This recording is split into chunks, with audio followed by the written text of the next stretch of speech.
اللهم صل وسلم وبارك على سيدنا محمد وعلى اله وصحبه اجمعين. يا صباح الفل والورد والياسمين على عيونكم احلى متابعين في الدنيا، حبايب قلبي عاملين إيه؟ يا رب تكونوا بخير وبصحه وبسعاده يا رب. ربنا يسعد قلوبكم دايما يا رب، ويفرحكم زي ما انتوا تفرحوني دايما في تعليقاتكم الحلوه ليا. النهارده هنعمل بقى حاجات خفيفه وسهله وسريعه كده. مش هنعمل يعني اكل يكون دسم. هنعمل النهارده حاجه خفيفه. طبعا هنعمل فطير مشلتت الفلاحي بتاع امهاتنا واجدادنا، بتاع زمان جدا. مش هنفتكس فيه اي حاجه، بطريقه سهله وسريعه، مش هتاخد من ايدينا وقت خالص. بس قبل ما نبدا الفيديو يا ريت تحطي لايك وتشتركي في القناه وتفعلي الجرس عشان يوصلك كل جديد. يلا بينا نسمي الله ونصلي على الرسول ونبدا. اول حاجه معايا هنا هو يا بنات كيلو دقيق. طبعا الدقيق ده انا نخلاه كويس تمام. حطيته في بوله زي ما انتم شايفين، وحطيت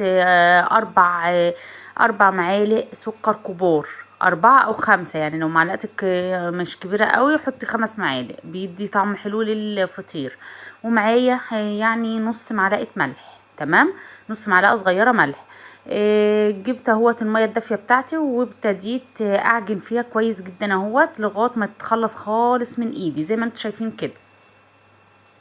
طبعا اول ما تتخلص من ايدي بتقعدي تعجني. طبعا خدت معايا 2.5 كوباية من الميه. طبعا الكوبايات الكبيره اللي هي ال 250 جرام الميه بتكون دافيه يا بنات. بتقعدي تعجني فيها لغايه ما تتخلص من ايدك كده وتبقى زي الفل معاكي. وتحطي نقطه زيت في البوله تانية وتروح حطاها فيه. طبعا هغطيها بقى ترتاح شويه وبعدين نشوف هنرجع نعمل ايه. هنا هو كانت ارتاحت معانا. طبعا غطيتها بفوطه نظيفه وبعدين سبتها يعني 5 دقايق كده. حطيت ايديها فيها هي زي ما انت شايفه. حطي صبعك فيها، لو ما ردتش تاني النقره اللي انت عملتها دي ما ردتش تاني تعرفي اللي هي ارتاحت كده شويه تمام.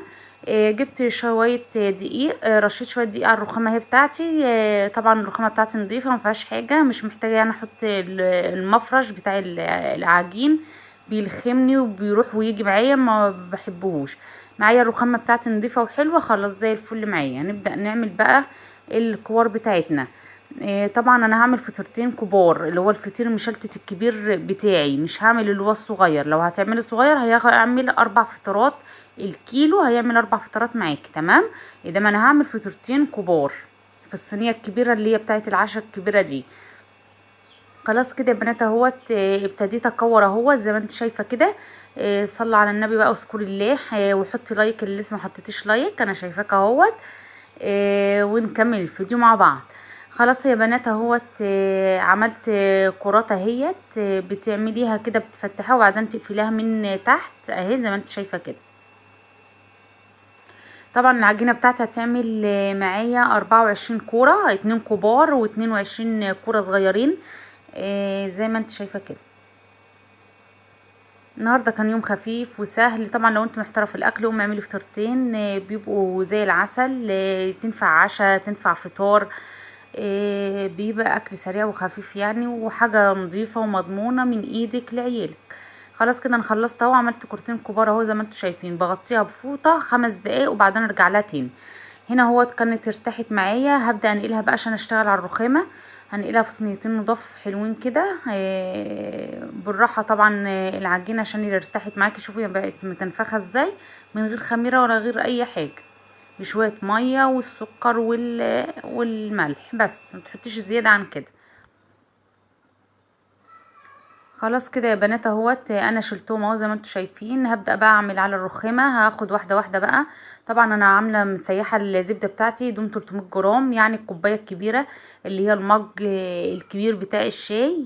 مسيحه زبده على سمنه. حطي زبده على سمنه، حطي زبده على زيت، حطي سمنه على زيت، اللي تحطيه حطيه تمام. انا كده كده هعمل وشها في الاخر بقشطه.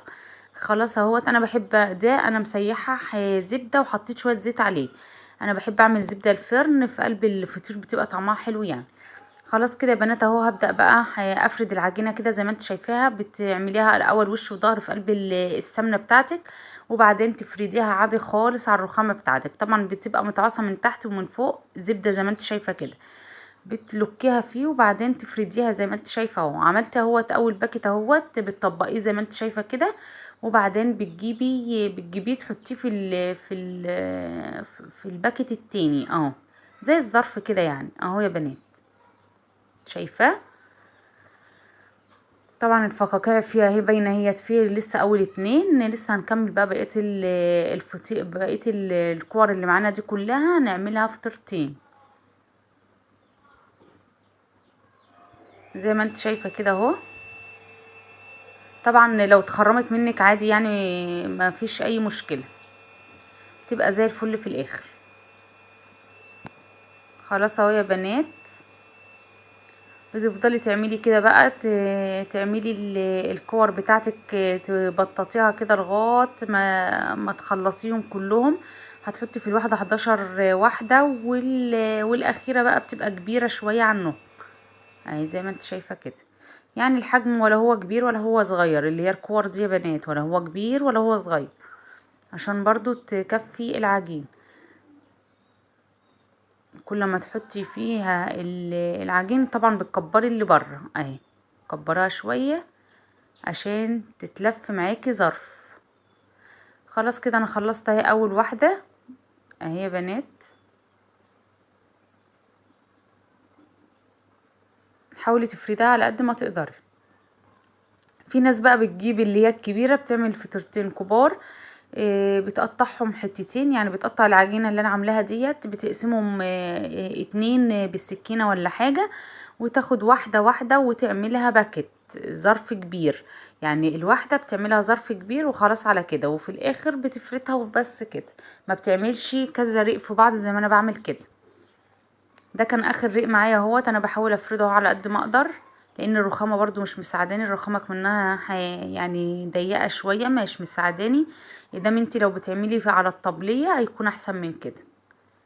خلاص كده يا بنات اهوت، زي ما انت شايفه كده انا خلصت اهوت. خلصت اول واحده، هركنها على جنب بقى واعمل التانية اهي يا بنات.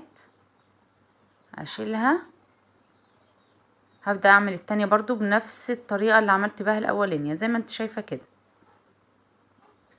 الواحدة خدت معايا 11 والكبيرة يبقى 12، يعني احنا عملنا الواحدة 12 كورة، 12 ريق. تمام.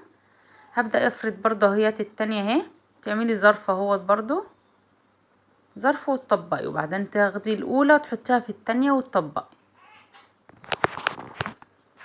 زي الفل معايا. طبعا العجينة بتتفرد معايا سهلة وسريعة ازاي، لانها ارتاحت. اما ترتاح وتغطيها بفوطة ولا حاجة بتبقى حلوة معاكي، تعرفي تفرديها كويس اهي يا بنات. ونصيحة مني ليكي، لازم تفردي، يعني لازم تغطيها وانتي حاطه كده فردها على الرخامه او فردها في صينيه، لازم تغطيها، لازم تغطيها كويس عشان ما يعملش، ما يقشفش معاكي العجينه من فوق زي ما انت شايفه كده اهو.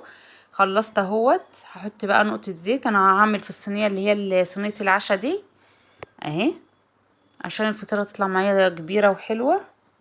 طبعا انا عندي الصواني الفطير، قلت لا هتبقى تخينه ومش هتبقى حلو، دي انا بحب اعمل في الصواني الكبيره دي. حطيت حته قشطه اهي زي ما انت شايفه، جايبه ب20 جنيه قشطه، يعني مش مكلفه خالص. بتحطي حته قشطه حلوه كده على وش الفطيره بتاعتك وانت جايه تعمليها في الاخر. طبعا الفرن شغال بقى في المرحله ديت، بتشغليه قبلها ب5 دقايق وانت بتفردي الفطيره بتاعتك بتشغليه اهو يا بنات زي ما انت شايفه كده. طبعا بتتفرد معايا برضو منها ارتاحت، بتتفرد معايا بكل سهوله، متاخدش وقت. احلى واطعم فطير ممكن تاكليه، تحفه تحفه تحفه، يعني هو يتقرقش كده حيف. خلاص كده اهوت، وعملت التانية اهي زي ما انت شايفه.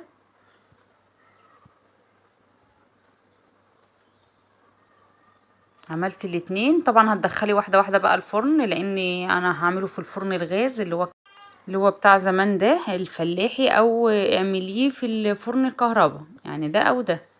طبعا بتخبزيها على درجة حرارة 200 في الرف التحتاني. اول ما تاخد لون خفيف من تحت تروحي مشغله الشواية، تاخد لون من فوق وخلاص على كده.